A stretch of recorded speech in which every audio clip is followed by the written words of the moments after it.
اور اے نبی، میرے بندے اگر تم سے میرے متعلق پوچھیں تو انہیں بتا دو کہ میں ان سے قریب ہی ہوں۔ پکارنے والا جب مجھے پکارتا ہے میں اس کی پکار سنتا اور جواب دیتا ہوں، لہذا انہیں چاہیے کہ میری دعوت پر لبیک کہیں اور مجھ پر ایمان لائیں۔ یہ بات تم انہیں سنا دو، شاید کہ وہ راہ راست پا لیں۔ لہذا انہیں چاہیے کہ میری دعوت پر لبیک کہیں اور مجھ پر ایمان لائیں۔ یعنی اگرچہ تم مجھے دیکھ نہیں سکتے اور نہ اپنے حواس سے مجھ کو محسوس کر سکتے ہو، لیکن یہ خیال نہ کرو کہ میں تم سے دور ہوں، نہیں، میں اپنے ہر بندے سے اتنا قریب ہوں کہ جب وہ چاہے مجھ سے عرض معروض کر سکتا ہے، حتیٰ کہ دل ہی دل میں وہ جو کچھ مجھ سے گزارش کرتا ہے میں اسے بھی سن لیتا ہوں، اور صرف سنتا ہی نہیں، فیصلہ بھی صادر کرتا ہوں۔ جن بے حقیقت اور بے اختیار ہستیوں کو تم نے اپنی نادانی سے الہ اور رب قرار دے رکھا ہے، ان کے پاس تو تمہیں دوڑ دوڑ کر جانا پڑتا ہے، اور پھر بھی نہ وہ تمہاری شنوائی کر سکتے ہیں اور نہ ان میں یہ طاقت ہے کہ تمہاری درخواستوں پر کوئی فیصلہ صادر کر سکیں۔ مگر میں کائنات بے پایاں کا فرما روائے مطلق، تمام اختیارات اور تمام طاقتوں کا مالک تم سے اتنا قریب ہوں کہ تم خود بغیر کسی واسطے اور وسیلے اور سفارش کے براہ راست ہر وقت اور ہر جگہ مجھ تک اپنی عرضیاں پہنچا سکتے ہو۔ لہذا تم اپنی اس نادانی کو چھوڑ دو کہ ایک ایک بے اختیار بناوٹی خدا کے در پر مارے مارے پھرتے ہو۔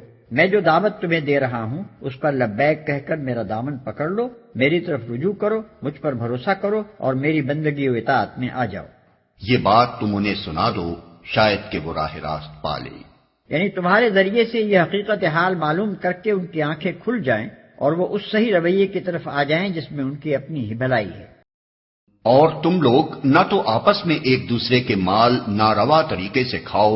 اور نہ حاکموں کے آگے ان کو اس غرض کے لیے پیش کرو کہ تمہیں دوسرے کے مال کا کوئی حصہ قصداً ظالمانہ طریقے سے کھانے کا موقع مل جائے۔ اس آیت کا ایک مفہوم تو یہ ہے کہ حاکموں کو رشوت دے کر ناجائز فائدے اٹھانے کی کوشش نہ کرو، اور دوسرا مفہوم یہ ہے کہ جب تم خود جانتے ہو کہ مال دوسرے شخص کا ہے تو محض اس لیے کہ اس کے پاس اپنی ملکیت کا کوئی ثبوت نہیں ہے، یا اس بنا پر کہ کسی اینچ پینچ سے تم اس کو کھا سکتے ہو، اس کا مقدمہ عدالت میں نہ لے جاؤ۔ ہو سکتا ہے کہ حاکم عدالت روداد مقدمہ کے لحاظ سے وہ مال تم کو دلوا دے، مگر حاکم کا ایسا فیصلہ دراصل غلط بتائی ہوئی روداد سے دھوکہ کھا جانے کا نتیجہ ہوگا۔ اس لیے عدالت سے اس کی ملکیت کا حق حاصل کر لینے کے باوجود حقیقت میں تم اس کے جائز مالک نہ بن جاؤ گے، عند اللہ وہ تمہارے لیے حرام ہی رہے گا۔ یعنی میں بہرحال ایک انسان ہی تو ہوں، ہو سکتا ہے کہ تم ایک مقدمہ میرے پاس لاؤ اور تم میں سے ایک فریق دوسرے کی بنسبت زیادہ چرب زبان ہو اور اس کے دلائل سن کر میں اس کے حق میں فیصلہ کر دوں،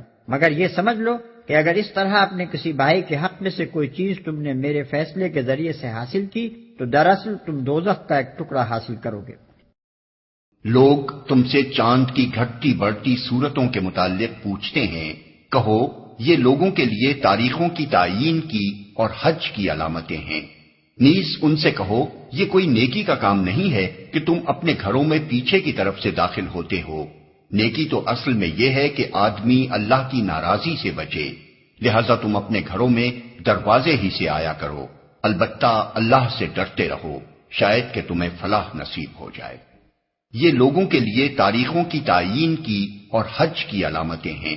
چاند کا گھٹنا بڑھنا ایک ایسا منظر ہے جس نے ہر زمانے میں انسان کی توجہ کو اپنی طرف کھینچا ہے، اور اس کے متعلق طرح طرح کے اوہام و تخیلات اور رسوم دنیا کی قوموں میں رائج رہے ہیں اور اب تک رائج ہیں۔ اہل عرب میں بھی اس قسم کے اوہام موجود تھے۔ چاند سے اچھے یا برے شگون لینا، بعض تاریخوں کو سعد اور بعض کو نحس سمجھنا، کسی تاریخ کو سفر کے لیے اور کسی کو ابتدائے کار کے لیے اور کسی کو شادی بیاہ کے لیے منحوس یا مسعود خیال کرنا، اور یہ سمجھنا کہ چاند کے طلوع و غروب اور اس کی کمی و بیشی اور اس کی حرکت اور اس کے گہن کا کوئی اثر انسانی قسمتوں پر پڑتا ہے، یہ سب باتیں دوسری جاہل قوموں کی طرح اہل عرب میں بھی پائی جاتی تھیں، اور اس سلسلے میں مختلف توہم پرستانہ رسمیں ان میں رائج تھیں۔ انہی چیزوں کی حقیقت نبی صلی اللہ علیہ وسلم سے دریافت کی گئی۔ جواب میں اللہ تعالیٰ نے بتایا کہ یہ گھٹتا بڑھتا چاند تمہارے لیے اس کے سوا کچھ نہیں کہ ایک قدرتی جنتری ہے جو آسمان پر نمودار ہو کر دنیا بھر کے لوگوں کو بیک وقت ان کی تاریخوں کا حساب بتاتی رہتی ہے۔ حج کا ذکر خاص طور پر اس لیے فرمایا کہ عرب کی مذہبی، تمدنی اور معاشی زندگی میں اس کی اہمیت سب سے بڑھ کر تھی۔ سال کے 4 مہینے حج اور عمرے سے وابستہ تھے۔ ان مہینوں میں لڑائیاں بند رہتی، راستے محفوظ ہوتے اور امن کی وجہ سے کاروبار فروغ پاتے تھے۔ لہذا تم اپنے گھروں میں دروازے ہی سے آیا کرو، البتہ اللہ سے ڈرتے رہو، شاید کہ تمہیں فلاح نصیب ہو جائے۔ من جملہ ان توہم پرستانہ رسموں کے جو عرب میں رائج تھیں، ایک یہ بھی تھی کہ جب حج کے لیے احرام باندھ لیتے تو اپنے گھروں میں دروازے سے داخل نہ ہوتے تھے، بلکہ پیچھے سے دیوار کود کر یا دیوار میں کھڑکی سی بنا کر داخل ہوتے تھے۔ نیز سفر سے واپس آ کر بھی گھروں میں پیچھے سے داخل ہوا کرتے تھے۔ اس آیت میں نہ صرف اس رسم کی تردید کی گئی ہے بلکہ تمام اوہام پر یہ کہہ کر ضرب لگائی گئی ہے کہ نیکی دراصل اللہ سے ڈرنے اور اس کے احکام کی خلاف ورزی سے بچنے کا نام ہے۔ ان بے معنی رسموں کو نیکی سے کوئی واسطہ نہیں جو محض باپ دادا کی اندھی تقلید میں برتی جا رہی ہیں اور جن کا انسان کی سعادت و شقاوت سے کوئی تعلق نہیں ہے۔ اور تم اللہ کی راہ میں ان لوگوں سے لڑو جو تم سے لڑتے ہیں، مگر زیادتی نہ کرو کہ اللہ زیادتی کرنے والوں کو پسند نہیں کرتا۔ اور تم اللہ کی راہ میں ان لوگوں سے لڑو جو تم سے لڑتے ہیں،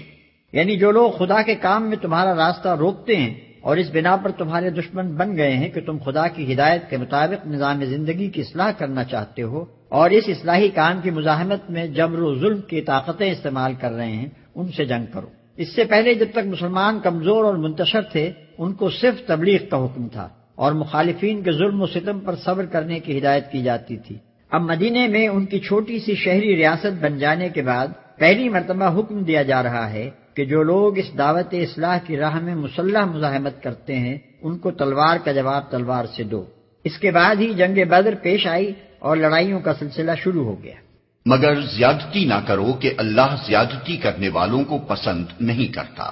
یعنی تمہاری جنگ نہ تو اپنی مادی اغراض کے لیے ہو، نہ ان لوگوں پر ہاتھ اٹھاؤ جو دین حق کی راہ میں مزاحمت نہیں کرتے، اور نہ لڑائی میں جاہلیت کے طریقے استعمال کرو۔ عورتوں اور بچوں اور بوڑھوں اور زخمیوں پر دسترازی کرنا، دشمن کے مقتولوں کا مسئلہ کرنا، کھیتوں اور مویشیوں کو خامخواہ برباد کرنا اور دوسرے تمام وحشیانہ اور ظالمانہ افعال حد سے گزرنے کی تعریف میں آتے ہیں، اور حدیث میں ان سب کی ممانعت وارد ہے۔ آیت کا منشا یہ ہے کہ قوت کا استعمال وہی کیا جائے جہاں وہ ناگزیر ہو اور اسی حد تک کیا جائے جتنی اس کی ضرورت ہو۔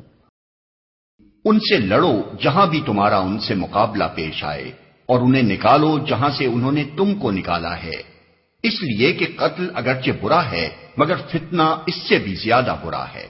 اور مسجد حرام کے قریب جب تک وہ تم سے نہ لڑیں تم بھی نہ لڑو، مگر جب وہ وہاں لڑنے سے نہ چوکیں تو تم بھی بے تکلف انہیں مارو، کہ ایسے کافروں کی یہی سزا ہے۔ اس لیے کہ قتل اگرچہ برا ہے مگر فتنہ اس سے بھی زیادہ برا ہے۔ یہاں فتنے کا لفظ اسی معنی میں استعمال ہوا ہے جس میں انگریزی کا لفظ پرسیکیوشن استعمال ہوتا ہے، یعنی کسی گروہ یا کسی شخص کو محض اس بنا پر ظلم و ستم کا نشانہ بنانا کہ اس نے رائج الوقت خیالات و نظریات کی جگہ کچھ دوسرے خیالات و نظریات کو حق پا کر قبول کر لیا ہے، اور وہ تنقید و تبلیغ کے ذریعے سے سوسائٹی کے موجود الوقت نظام میں اصلاح کی کوشش کرتا ہے۔ آیت کا منشا یہ ہے کہ بلا شبہ انسانی خون بہانا بہت برا فعل ہے، لیکن جب کوئی انسانی گروہ زبردستی اپنا فکری استبداد دوسروں پر مسلط کرے اور لوگوں کو قبول حق سے بجبر روکے اور اصلاح و تغیر کی جائز و معقول کوششوں کا مقابلہ دلائل سے کرنے کے بجائے حیوانی طاقت سے کرنے لگے تو وہ قتل کی بنسبت زیادہ سخت برائی کا ارتکاب کرتا ہے، اور ایسے گروہ کو بزور شمشیر ہٹا دینا بالکل جائز ہے۔ پھر اگر وہ باز آ جائیں تو جان لو کہ اللہ معاف کرنے والا اور رحم فرمانے والا ہے۔ یعنی تم جس خدا پر ایمان لائے ہو اس کی صفت یہ ہے کہ بد سے بدتر مجرم اور گناہگار کو بھی معاف کر دیتا ہے جبکہ وہ اپنی باغیانہ روش سے باز آ جائے۔ یہی صفت تم اپنے اندر بھی پیدا کرو۔ تخلقوا باخلاق اللہ، تمہاری لڑائی اس انتقام کی پیاس بجھانے کے لیے نہ ہو بلکہ خدا کے دین کا راستہ صاف کرنے کے لیے ہو۔ جب تک کوئی گروہ راہ خدا میں مداحم رہے بس اسی وقت تک اس سے تمہاری لڑائی بھی رہے، اور جب وہ اپنا رویہ چھوڑ دے تو تمہارا ہاتھ بھی پھر اس پر نہ اٹھے۔